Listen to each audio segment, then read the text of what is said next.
One inmate inside this prison murdered a schoolgirl. Another became known for one of the worst sexual offending cases Britain has ever seen. And another killed almost his entire family. This prison is HMP Wakefield, one of the most notorious high-security prisons in the UK. Located in West Yorkshire, Wakefield is a Category A prison, which means it holds men considered too dangerous for normal prison conditions. Offenders serving life sentences, whole life orders, and some of the most closely monitored prisoners in the country. It's also the second prison often referred to as Monster Mansion, alongside HMP Frankland, which we covered in the last video, looking at some of the most dangerous inmates held there. So if you haven't seen that one yet, it'll be worth watching after this one. Over the years, Wakefield has housed serial killers, child murderers, violent repeat offenders, and criminals whose names became permanently linked to some of Britain's most disturbing cases. In this video, we're looking at 6 of the most dangerous inmates currently housed at Wakefield Prison, men whose crimes range from multiple murders to some of the most serious offences ever heard in a British courtroom. And even with 6 names, we're only just scratching the surface. So as we go through this list, if there's a case you'd like a full deep dive on, where we spend more time on the full timeline, the evidence, and also properly focus on the victims and who they were, leave it down in the comments. But for now, let's take a look inside of one of Britain's most notorious prisons, HMP Wakefield. The first inmate we're looking at is someone whose name became permanently linked to one of the most heartbreaking child murder cases in Britain, Roy Whiting. In July 2000, 8-year-old Sarah Payne was playing near her grandparents' home in West Sussex with her siblings when she disappeared. It's emergency, what's the problem? I've lost my 8-year-old daughter. She's been missing about an hour and 3/4 now. Right. And what's the name of the little one that's missing? Sarah. Her brothers had just been behind her moments earlier, but by the time they reached the spot where she had been, Sarah had gone. At first, they assumed she was hiding nearby, but one detail in particular stayed with them.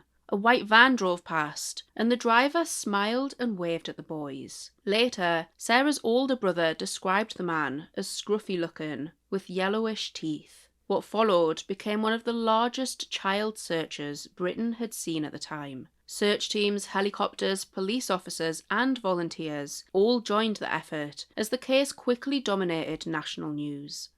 16 days later, Sarah's body was found in a field around 10 miles away. Police quickly focused on Roy, a drifter with a serious criminal history who was already known to officers, and when questioned, parts of his account didn't fully add up. What side of the road was she walking on? No comment. At what stage did you decide that you were gonna take her? No comment.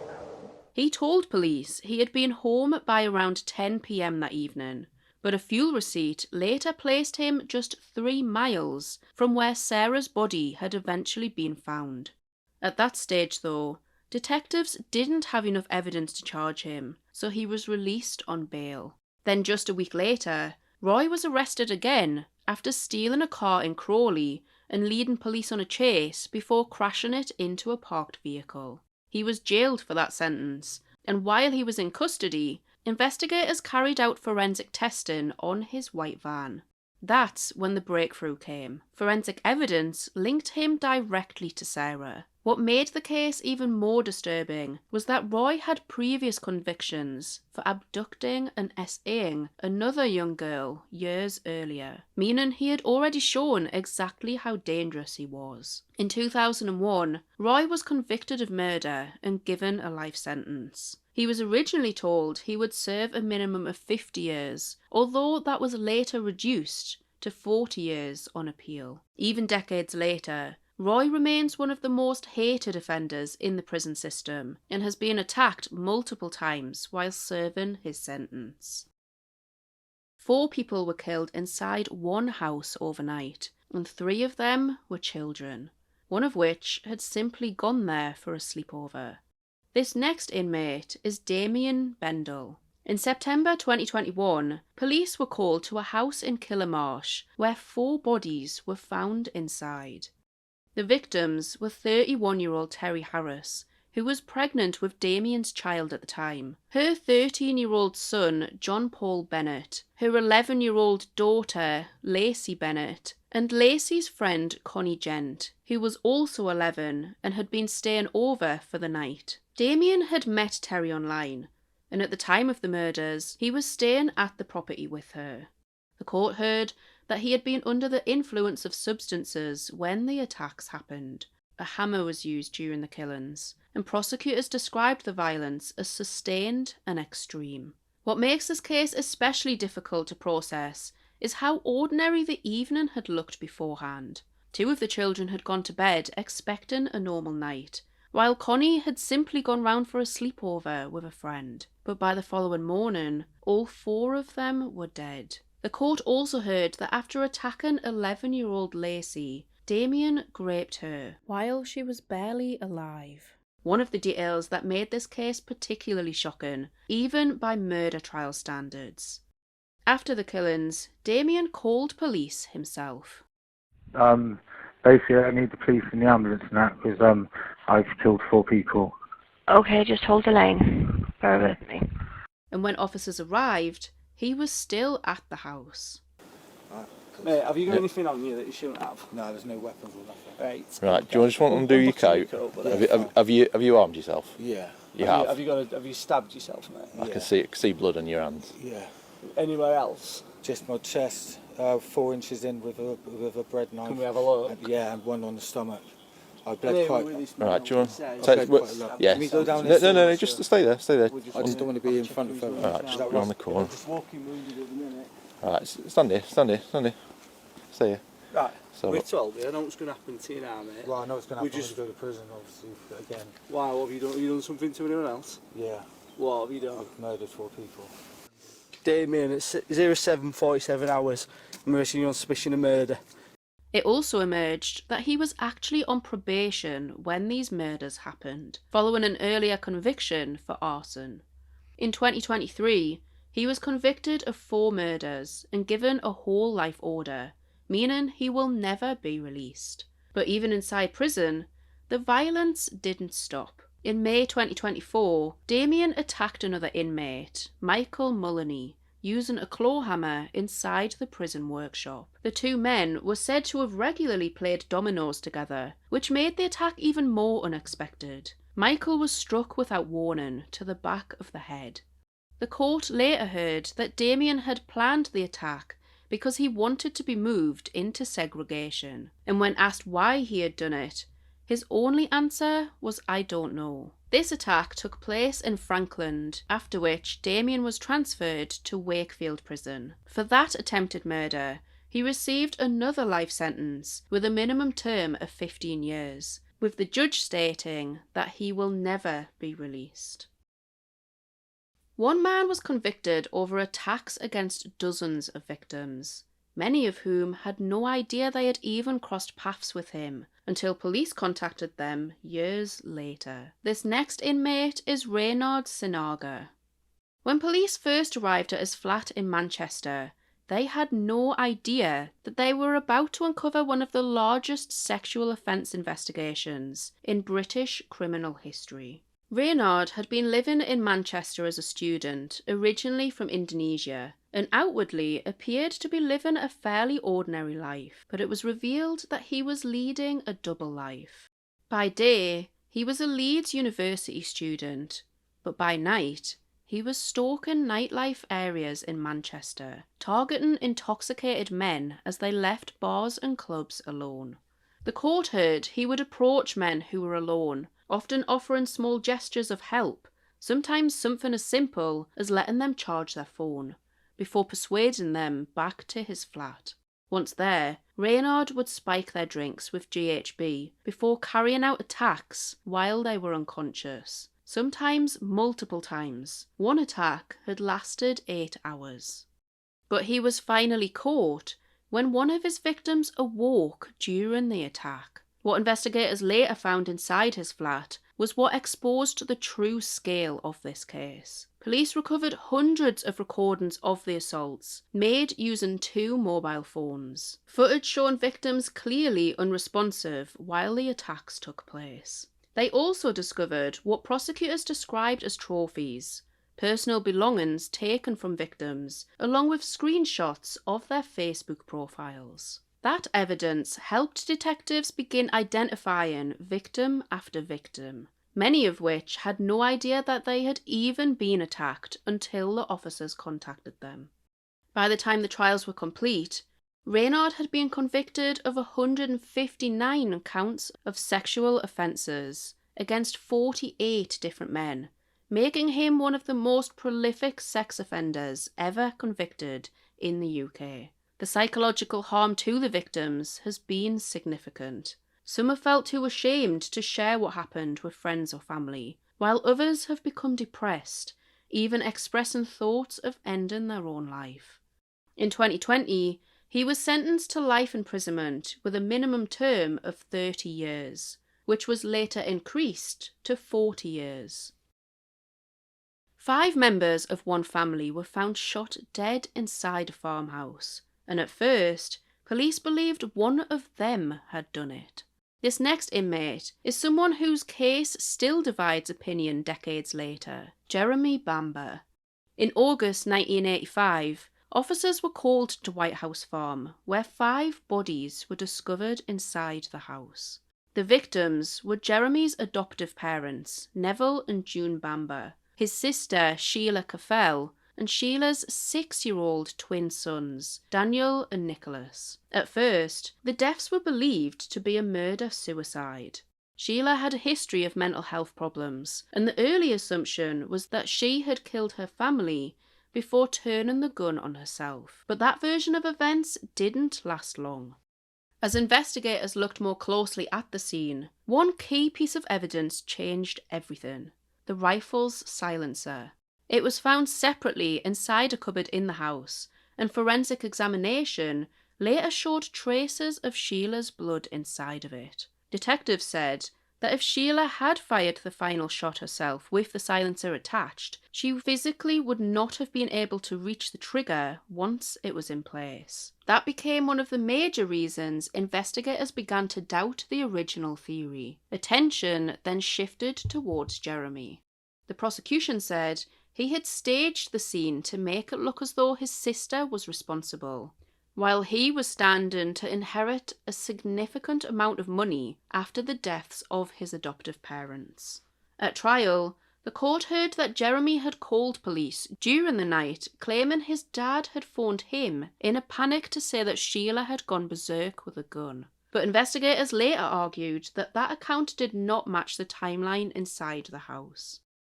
In 1986, Jeremy was convicted of 5 murders and sentenced to life imprisonment. He has always maintained his innocence, and even after decades in prison, continues to challenge the conviction through repeated appeals. A 5-year-old girl vanished after playing outside her home, and what followed became one of the biggest child searches Wales had ever seen. This next inmate is Mark Bridger. In October 2012, April Jones, who was just 5 years old, had been playing on her bike near her family home in Machynlleth when she was seen getting into a vehicle. That sighting triggered immediate alarm. Police emergency.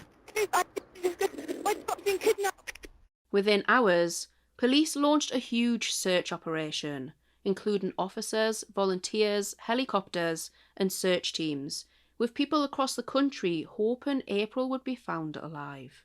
Attention quickly turned to Bridger, a local man known in the area. He had been seen driving nearby that evening, and police moved quickly to arrest him. When officers searched his house, they found evidence linking him directly to April's disappearance. They were met by a strong smell of cleaning products. Blood was found in the bathroom, and fragments of a child's skull were recovered from his fireplace.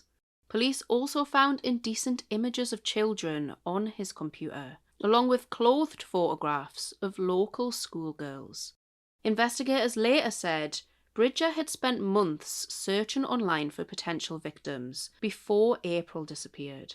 It also emerged that for around 20 years he had told people that he had served in the military, but that too was a lie. When confronted with this evidence, Bridger claimed that he had accidentally run April over and panicked, but he said he couldn't remember what he had done with her body. To this day, most of April's remains have never been recovered. In 2013, he was convicted of murder, abduction, and attempting to pervert the course of justice. He received a whole life order, meaning he will never be released. And because of the nature of this case, he quickly became one of the most hated offenders in the prison system, reportedly suffering another prison attack in 2025. Twin sisters were found dead inside the same flat, wrapped in plastic bags. Just hours later, an elderly couple were discovered murdered 25 miles away. This next inmate is Mark Hobson. In 2004, Hobson was 35 years old and a bin man who was reportedly an alcoholic, often drinking as many as 20 pints a day. His first victim was his girlfriend, 27-year-old Claire Sanderson. Claire had been beaten to death with a hammer inside the flat they shared in Selby before her body was wrapped in bin bags and left inside the property. A week later, Hobson contacted Claire's twin sister Diane and lured her to the same flat. When Diane arrived, prosecutors said he SA'd her before strangling her to death. Her body too was wrapped in plastic bags and hidden inside the flat. The bodies of Claire and Diane were discovered on the 18th of July 2004, when Diane's boyfriend Ian, along with the twins' father, George, entered the flat after becoming concerned and were immediately met by the smell of decomposition. Inside, they found both of the sisters dead. Just hours later, police discovered another double murder, this time at a house in Strensall, around 25 miles away. The victims were 80-year-old James Britton and his 82-year-old wife Joan. Both had been beaten with James's walking stick before being stabbed to death inside their own home. At first, detectives treated the two scenes separately, but forensics soon revealed that Hobson was linked to all 4 killings. That discovery triggered a massive manhunt. For 8 days, Hobson stayed on the run, sleeping rough and moving through open countryside before members of the public spotted him in a field near the A19, around 6 miles from York. As the investigation continued, officers found handwritten notes suggesting the murders had been planned. The notes also contained other names that police believed may have been future intended targets, including the twins' parents. It also emerged that months later, Hobson had told a colleague that he had picked the wrong sister, and just hours before killing Claire, he had left a message on a sex line advertising himself, a message that 5 women responded to.